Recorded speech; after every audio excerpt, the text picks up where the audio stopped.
Yes. All right. 3, 2, 1. What is going on, ladies and gentlemen? Dan Carlin here. We are at the home stretch almost. If we finished this episode and did no more, we would get a low B on our assignment. Welcome to the 20. That's one way to put it. Yeah. Yeah, it's passing. It's not 80%. 80%. Welcome to 2022 Oscar Roundup. That is librarian, movie fan, and host of the podcast Did You Do Your Homework and Love Ya? Martha Sullivan, how is your evening going? Not too bad. I had enchiladas for dinner, so I'm full of Mexican food and ready to get into this movie. Awesome. I melted some cheddar cheese on some tortilla chips maybe an hour ago. So nice. In a way, I also had Mexican food. Love it.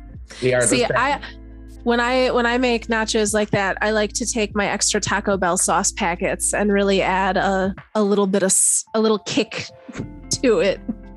I never do what I did stone sober up until tonight. And I realized I had like 10 minutes before needing to be on the Zoom and I hadn't eaten today. So fair enough. Like we're doing this. I'm like, oh, this is what it tastes like sober. Fuck that. I mean, I did use that used to be a pretty standard after school snack for me. Yeah. It's like fistful of tortilla chips, shredded cheese, microwave for 30 seconds. Oh yeah. No, I mean, teenage years, mid-30s, what's really the difference? Mm-hmm.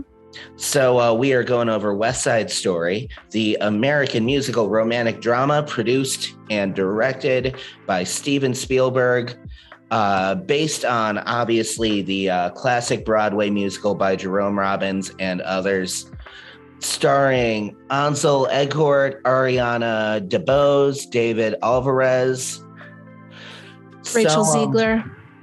I'm sorry? Rachel Ziegler. Oh, yep. Rachel Ziegler, Rita Moreno, Mike Feist.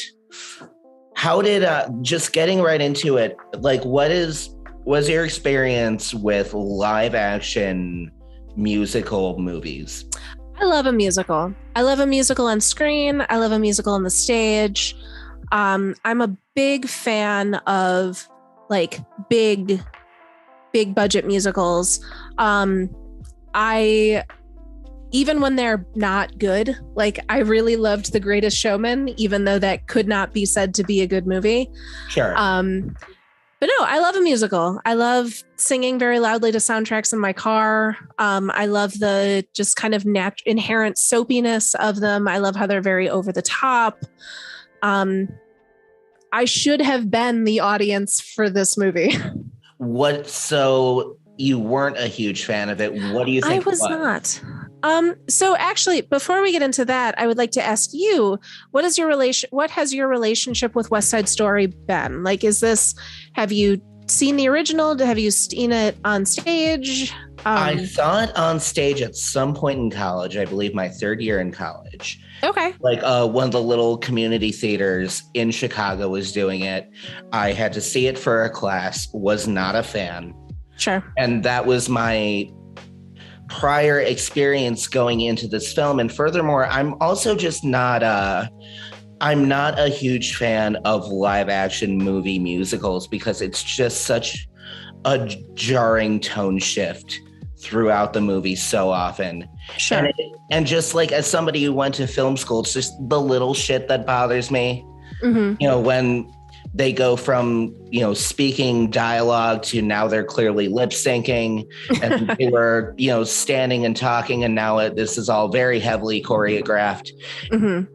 But I've always admired the craft that goes into it. I did recently see Moulin Rouge for the first time and like it a lot more than I thought I would then.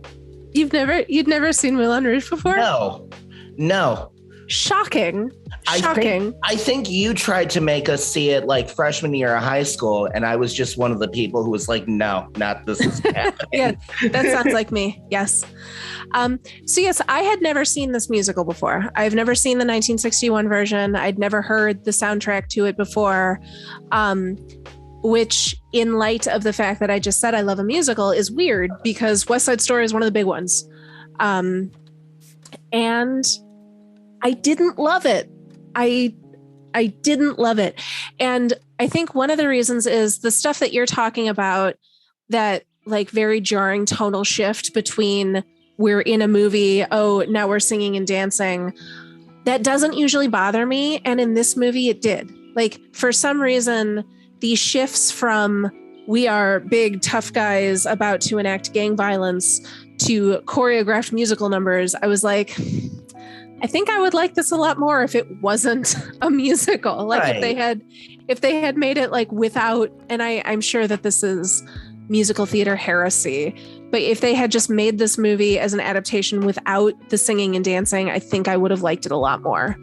I think we've just seen enough gritty gang dramas up to this point where something so tonally different, even if it's something that you eventually grow to like, it's something you would have to get used to and watch multiple times.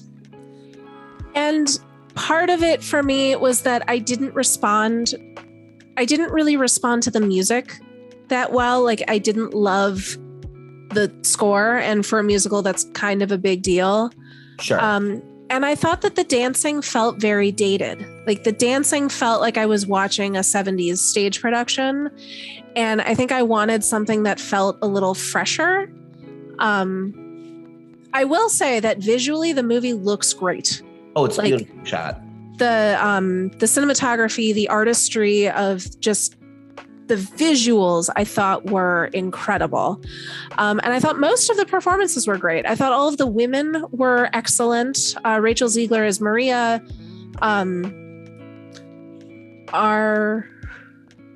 Ariana? No. Yeah, Ariana DeBose as Anita. Rita Moreno coming back as Valentina. I thought the women were all just A+ incredible. Sure. I thought Ansel Elgort certainly was a person in this movie. He was a person that existed. And he was my big, like, when we started seeing advertising for this movie, like 100 years ago, my first thought was, why does it have to be him? Even before all of the, abuse allegation, like, I don't think he's a good person. And also, I don't think he's a good actor. I did not buy the chemistry between him and Maria. I thought his singing was fine. I don't know. He was hard for me to get over. I agree with you. I think his performance was very wooden. Mm-hmm. It reminded me of, you remember in 2019 Aladdin, with the actor they decided for what probably, like, because they lost a bet, to cast as Jafar. So I never saw the 2019 Aladdin. Really? Because I saw the advertising for that and knew it was a bad idea. I am notoriously against the live action Disney remakes. Okay. I think with one exception, they've all been terrible. What is that exception? The Jungle Book, weirdly. Okay. I'm not. I was guessing either The Jungle Book or Mulan, just because they went in a completely different direction. That one. I haven't seen Mulan yet, but yeah, I thought that The Jungle Book was great. I thought Beauty and the Beast was awful, and then I stopped watching them.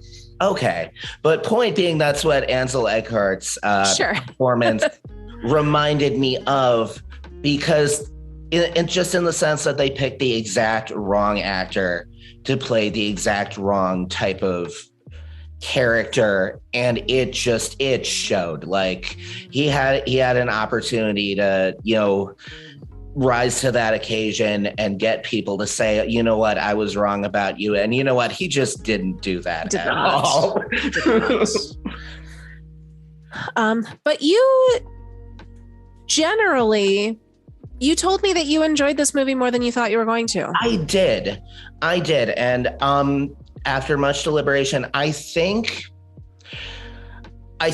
the big reason I enjoyed it was it stayed tonally consistent And I think it kind of goes toward why you didn't care for it as much, because even the dialogue was spoken as if it were like a 1970s stage production, a little more exaggerated, a little more choreographed, even just the spoken words. And I think for that reason, I was able to accept at the beginning, okay, this is the tone I need to expect. It's consistent with that. And my guess is that was probably a deliberate choice on Spielberg's part, especially as an older director. But I think that just that level of consistency paired with the beautiful cinematography, I think that's a part of why I liked it as much as I did. Mm-hmm. Yeah, truly. I don't know if I can say with much more emphasis that I thought the movie looked great. Also, A+ for casting actual Hispanic people as the Sharks. The Puerto Rican group. Was nice to see that we got actual brown people in the brown people roles. Woohoo! So I have been arguing with a coworker because having seen as many of these movies as we now have, I think West Side Story stands a very good chance of winning Best Picture.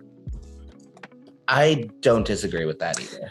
I think that Hollywood loves a big screen musical.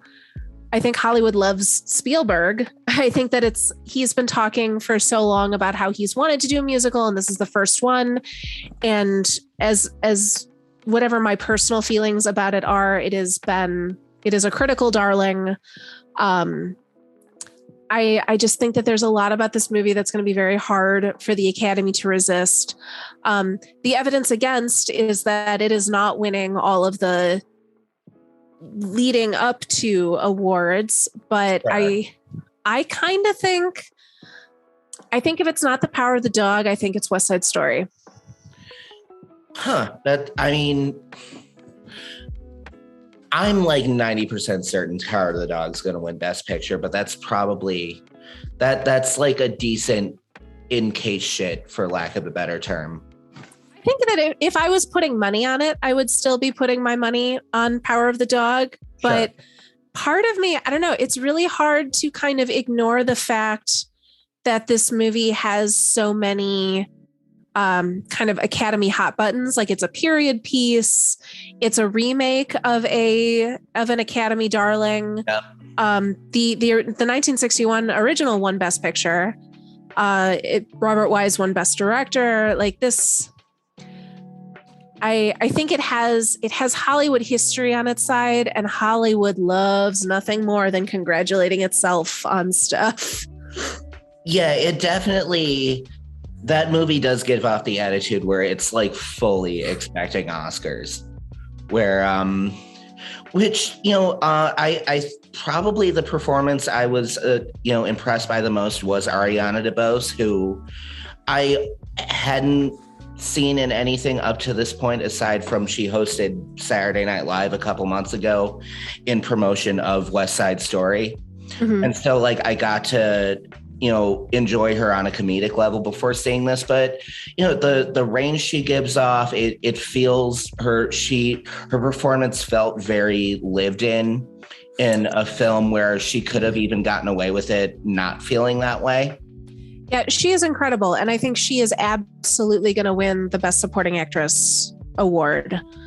Her scene where the group of Jets beats her up in the convenience store was, I thought, one of the most moving moments of the movie.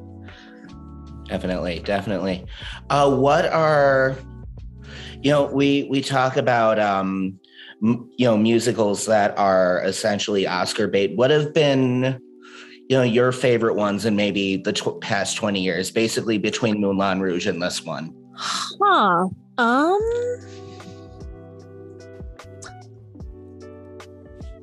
I was not prepared for this question. I very much enjoyed. I loved 2007's Hairspray. I thought that was very, very fun. I love Chicago. I don't know that I don't know that I would have given Chicago Best Picture, but I did love Chicago. I think the 2004 Phantom of the Opera doesn't get enough love. Just for the fact that it stars Gerard Butler as the Phantom. I did genuinely forget that film existed. It's so good. It's so fun. Pretty sure I saw that in the theaters with you too. Oh, I'm sure. We saw that. I know you made me see Sweeney Todd. See, I don't think I made you see Sweeney Todd because I didn't like Sweeney Todd. Someone made me see Sweeney Todd and you were there. Yes, I believe. Sweeney Todd would not have made my list because Sweeney Todd came out at the height of Tim Burton putting the wrong people in roles just because they were his people. That movie is sort of peak. We're casting people that can't sing in musicals because they're big names. Yeah, we were reaching the height of that's enough Tim Burton. Correct. But another product of that casting big names in roles that can't sing just because they're big names that I did really enjoy was Les Miserables from 2012.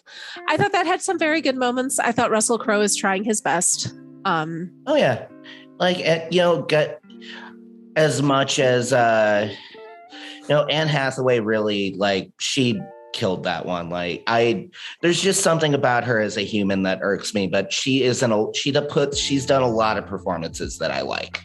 Mm-hmm. Also, I don't know if this fully counts as a musical, but Sing Street, I thought was a truly wonderful movie about a couple of kids in Britain who are in like the 60s or 70s, I think.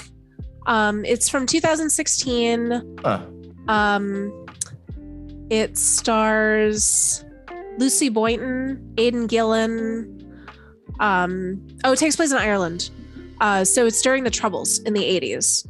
And it's about a kid who decides to start a band as sort of a way to escape his life. But I thought that was a really lovely movie. I just Googled it and my guy on the poster looks just like Billy Joe Armstrong.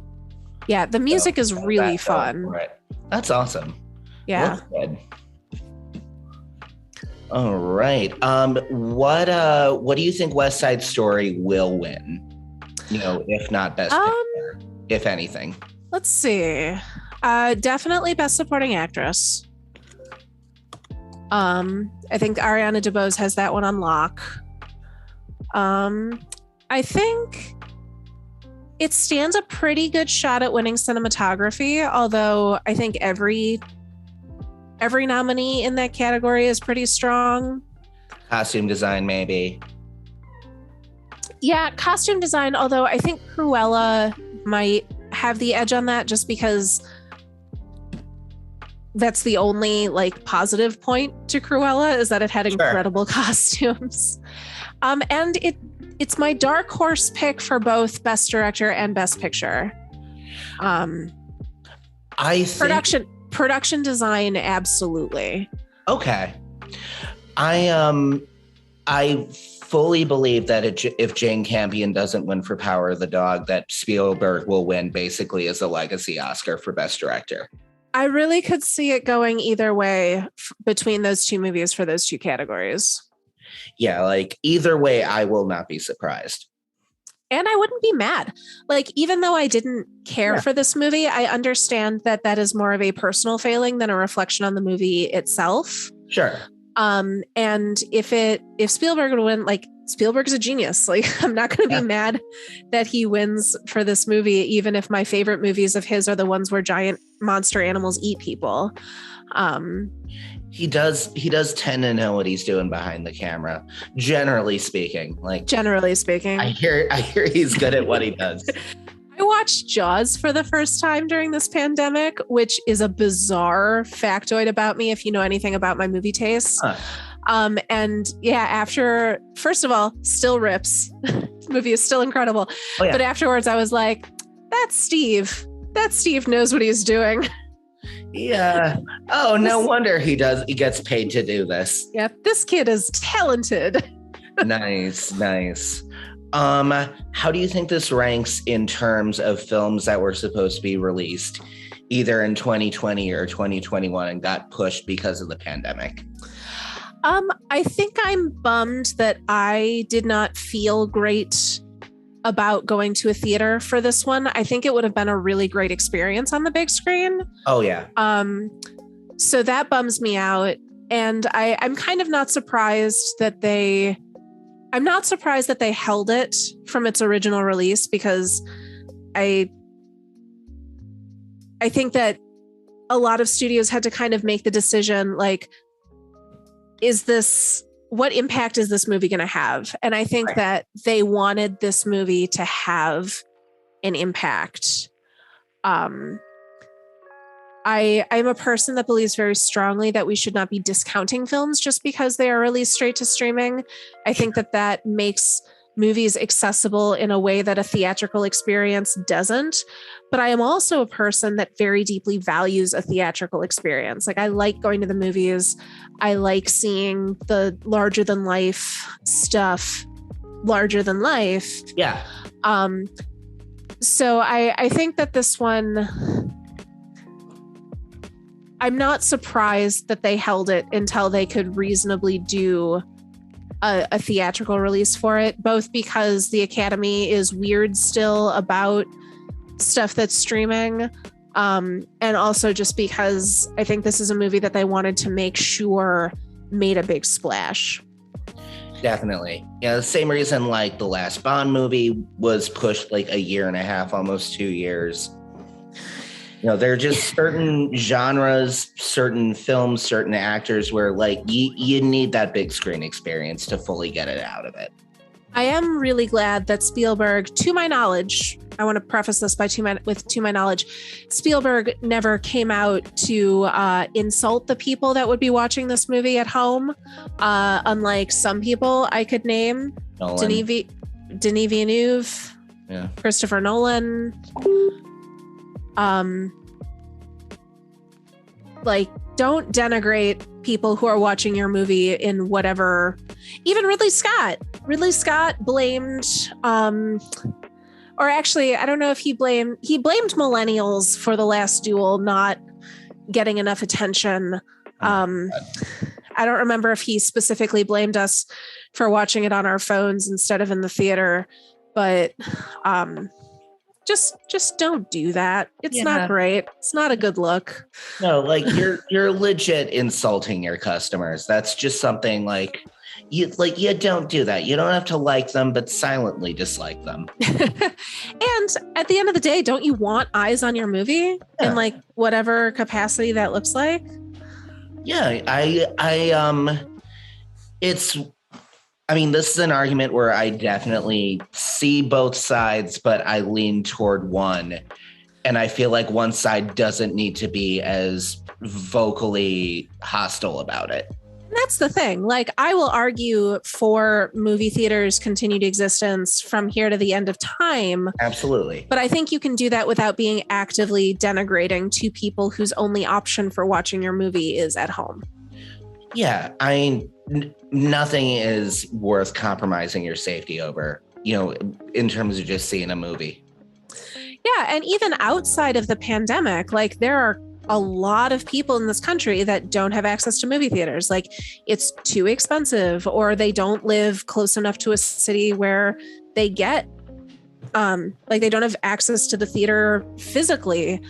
And I think that streaming in a lot of ways has democratized the access to movies. I've certainly watched a lot of stuff that I would not have had the chance to if I'd been relying on a theatrical release, because of my access to streaming platforms. And so I really feel like both of these things can exist with each other. Yeah, we can all coexist. And to that point, it did really pick up pre-pandemic, even with the Oscars with The Irishman. Mm-hmm. That was, I think it played like at the theater in downtown Chicago, one of the AMCs, for maybe a night, 2 nights, a weekend. But it was on Netflix. Like, that's where most people caught that film. Also, Roma. I think that was the same year, maybe. Okay. Okay. But yeah, pre-pandemic, every year I would go to the AMC Oscar showcases that they would do, where they would play all of the Best Picture nominees over the course of like 2 weekends. And the year that The Irishman and Roma were nominated, they did not show those in the theater because they got snitty about theatrical versus at-home release dates, and were like, we're not going to show a movie that's only been like, we're not going to show a movie this close to its at-home release. I don't know. It was weird. Didn't feel great about it with AMC. Yeah. Especially, like, there are definitely movies that I will pay to see in the theaters, even if I know it's like for free on streaming. Oh, for sure. Because I like going to the movies. Yeah. Yeah, no, I hope, my big hope actually is that when Dune Part 2 comes out, they do a re-release in theaters of Dune Part 1, because that is one that I would really love to see on a big screen. That's awesome. That's awesome. What, Polly? Polly could not go 2 episodes without being heard from. That is the face of a dog that has never done anything wrong in his life. He is sleep talking. He is an innocent angel. Polly. Oh, don't wake him up. At least he's not barking at the delivery guy this time mid-episode. True. All right, Martha, where can people find you? Sure. You can find me on the other 2 podcasts that I do, which are available on SoundCloud, Google Play, Spotify, Apple Podcasts, Stitcher, anywhere you get your podcasts. They are Did You Do Your Homework? Which is me and a friend of mine talking about academic ideas connected to popular culture, and Love Ya, which releases on the same feed on alternating weeks, which I record with another friend of mine, and we alternate between dissecting an adult rom-com or a piece of teen cinema. I'm also everywhere on social media at Magical Martha. Right now I'm tweeting a lot about the movies that I watch. There you go. You can also, if you want to see my comprehensive ranking of all of the Best Picture nominees, you can find me on Letterboxd, also under Magical Martha. Link is in the description, ladies and gentlemen. Martha, pleasure as always. Till next time. Nice talking to you. Always.